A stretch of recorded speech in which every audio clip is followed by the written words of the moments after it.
animals with which we seem to have little in common. How could we possibly communicate with them? In a wild and remote region of Patagonia in Argentina, sea lions live in fear of their lives.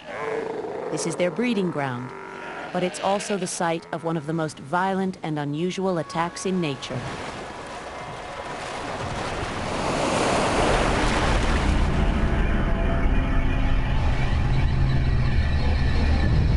Orcas, also known as killer whales.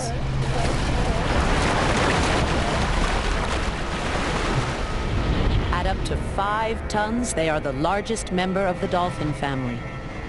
These are the only orcas on Earth to catch sea lions by beaching themselves. The 27 orcas here learned this deadly skill from previous generations.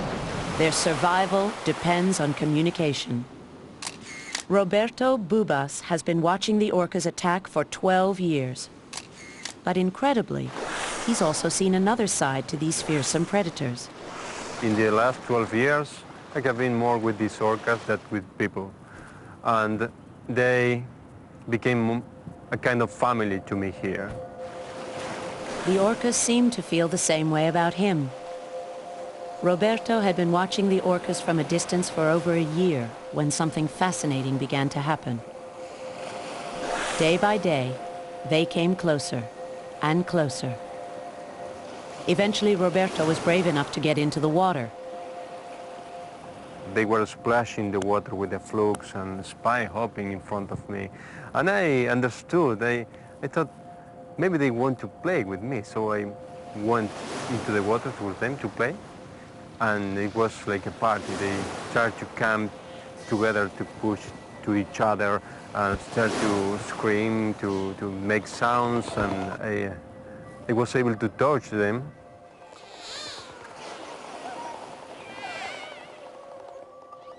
No other wild orcas have ever tried to communicate with a human being. But Jane Goodall thinks this amazing behavior makes perfect sense. Why did the orcas want him in the water? They wanted to experience him. They knew him as an individual. They're curious. They have the same kind of curiosity as we have. And so they can't come out any further than they do. They try. They come as far out of the sea as they can to experience his world of dry land, but they can't really experience him unless he gets in the water with them.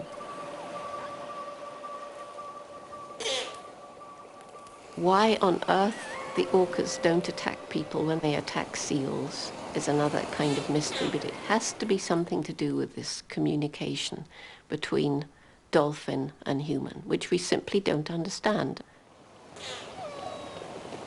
Since that first encounter, Roberto has made contact hundreds of times. Like Jane and her chimps, he's given the orcas names. Sometimes I take my kayak and I start to row towards them. Toya. And I can call them and they come towards me. Toya. Toya. And they come surrounding on the water behind me and then blow, like saying hello or like this. ¡Eh, chiquititas! ¿Cómo están? ¿Cómo están? Hola. For Roberto, this is the best kind of friendship. Sometimes I play the harmonica to them, just to give them a kind of gift from me.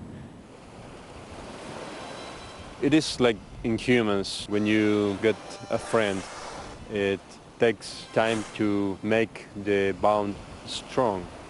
It is the same with this group of orcas, but I think it's much more pure than in humans. It's much more innocent. They don't need nothing from me.